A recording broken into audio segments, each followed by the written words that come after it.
એસએમબી હુનરમાં આજે આપણે gradient shop બનાવતા જોશું. ઓકે, એના 3 લેયર્સમાં આપણે સોપને તૈયાર કરશું. 2 લેયર આપણે ગ્લિસરીનના લેશું. ઓકે, 35 ગ્રામના છે અને આ 35 ગ્રામનું છે. 2 ગ્લિસરીન છે અને આ એક ઓપેક બેઝ છે. ઓકે, 2 ગ્લિસરીનમાં આપણે કલર મિલાવશું તો આપણને 2 કલર જોશે. આપ આપની મરજીના કલર લઈ શકો છો. અને આમાં અગર આપના પાસે વ્હાઇટ કલર હોય તો વ્હાઇટ કલર નાખી શકો છો, નહીં તો એને આમને આમ છોડી દો. ઓકે, એમાં કલર મિલાવવાની જરૂરત નથી ઓપેક બેઝમાં. ઓકે, અને આપણે પહેલાં ફર્સ્ટ કરશું, સેકન્ડ અને પછી થર્ડ, એમ આપણે 3 લેયરમાં આપણો સોપ તૈયાર કરશું. ઓકે, અને આપનું જે મોલ્ડ છે એના હિસાબથી આપણે મેજર કરીને ત્રણેયને ઇક્વલ પાર્ટ્સમાં ઓલમોસ્ટ, આ થોડું કમ રહેશે વ્હાઇટવાળો ઉપરનો સૌથી તો ચાલશે, પણ જે આપણા બીજા 2 કલર જેમાં યુઝ કરવાના છે એ આપણા 2 બેઝ સેમ ઇક્વલ ક્વોન્ટિટીના હોવા જોઈએ. ઓકે, તો મેં આ 35 ગ્રામ લીધેલા છે અને આ 30 ગ્રામ છે.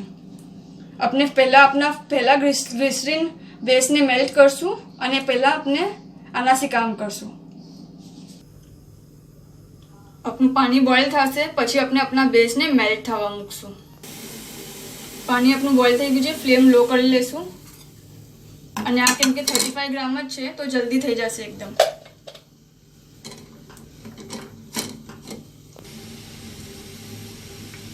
આપનો પહેલો બેઝ રેડી થઈ ગયો છે.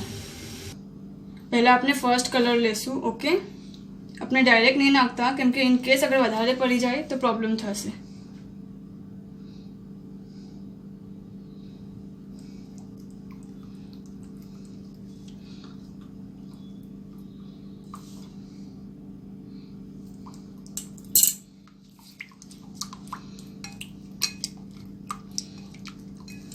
અને થોડી ફ્રેગ્રન્સ.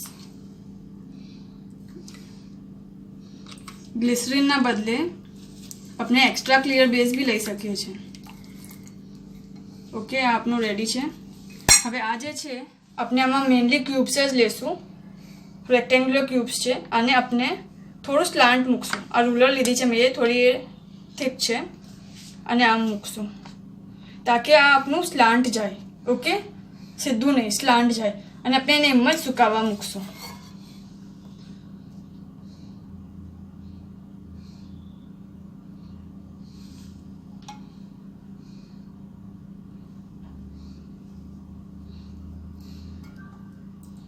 આને આપણે આવી રીતે જ આમ જ રહેવા દઈશું, જરા બી હલાવીએ નહીં. 20-25 મિનિટ પછી આપણે બીજા બેઝને એમાં નાખશું. ત્યાં સુધી આને સેટ થવા દઈશું.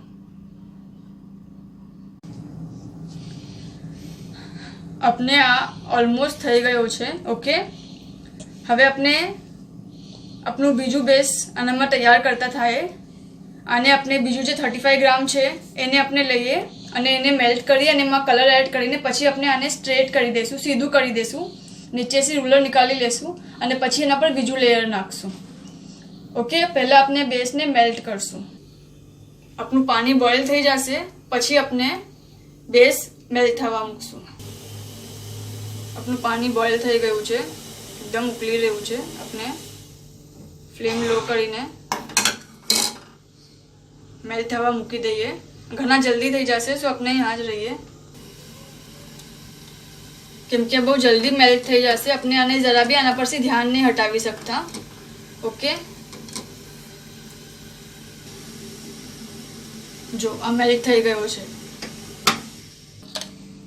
આપણે પિંક કલર એડ કરી રહ્યા છે બીજો.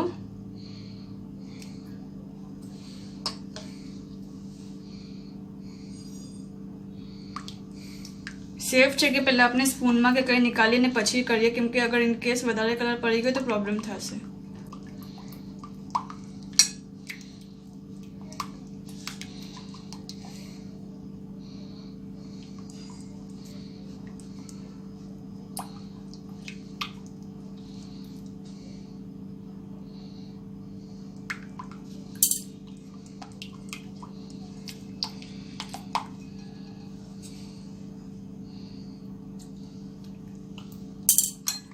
ફ્રેગ્રન્સ નાખશું.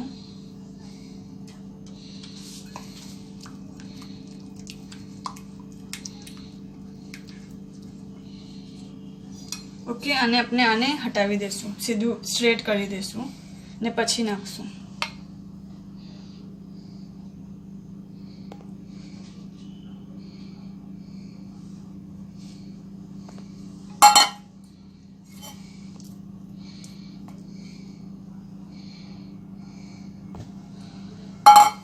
હવે આને આપણે આમ સેટ થવા દઈશું.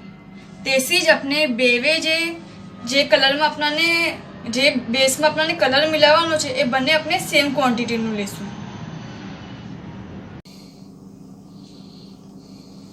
હવે આપણે આપણા લાસ્ટ બેસને મેલ્ટ કરશું અને અંદર નાખી દઈશું. આમાં આપણે કલર એડ નહીં કરીએ, પણ અગર આપને વ્હાઇટ કલર નાખવો હોય તો આપ નાખી શકો છો, વધારે બ્રાઇટ વ્હાઇટ કરવાને. બાકી આપણે ઓપેક બેસ લીધેલું છે એ મિલ્કી વ્હાઇટ હોય જ છે. આપણું પાણી બોઇલ થશે પછી આપણે એનામાં બેસને મેલ્ટ થવા મૂકશું. આપણે એ બે બેસ નાખી દીધા છે અને એને સેટ થવા દીધું છે. હવે આના ઉપર આપણે આપણું થર્ડ બેસ નાખશું અને પછી એને ડીમોલ્ડ કરશું. બેસને મેલ્ટ થવા મૂકી દઈએ.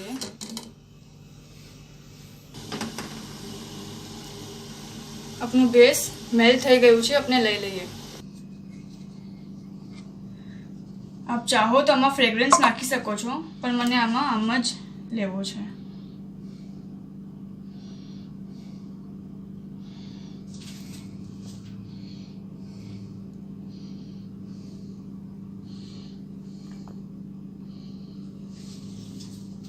અને આપણે આને સેટ થવા દઈશું.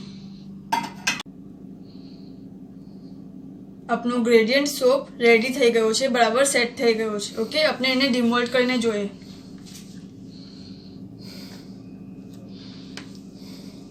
જો શુક્રન,